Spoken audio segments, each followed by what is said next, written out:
Well, I'm here with Kevin Anderson in advance of the Cambridge Climate Lecture Series. Kevin, perhaps you could tell us a little bit about some of the things you're going to talk to us about climate change. My principal focus will be ensuring that we get a good understanding of the science and the numbers behind climate change and behind particularly the Paris Agreement that we've all signed up to, we've all agreed to now at an international level. So the Paris Agreement talks about not exceeding 2 degrees global temperature change. Do you think this is achievable? Just. In fact, the Paris Agreement says that we should aim for 1.5. If not, the worst situation, it says, is well below 2 degrees centigrade. I think we've got an outside chance of 2 degrees centigrade. That's the best that we now can hope for. That will only happen if we actually start to act seriously on mitigation, which so far we are not. So by mitigation, what do you mean?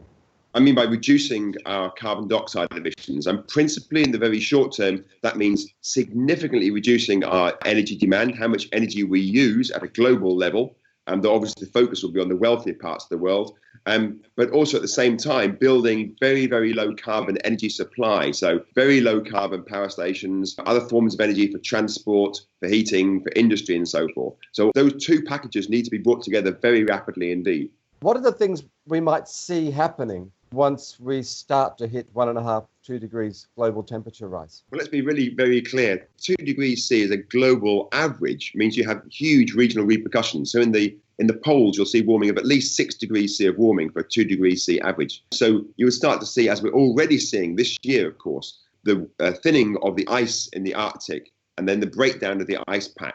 And this will have very significant repercussions for how oceans circulate heat around the planet. So these may seem like they're quite small, geographically specific impacts, but these impacts have global repercussions on weather and therefore on rainfall and therefore on agriculture and how we can live and where we can live around the planet. So 2 degrees C will have some very major impacts. Let's also be clear, at 2 degrees C of warming, many people will die. So 2 degrees C is not a safe temperature threshold for many of those living in more climatically vulnerable parts of the globe.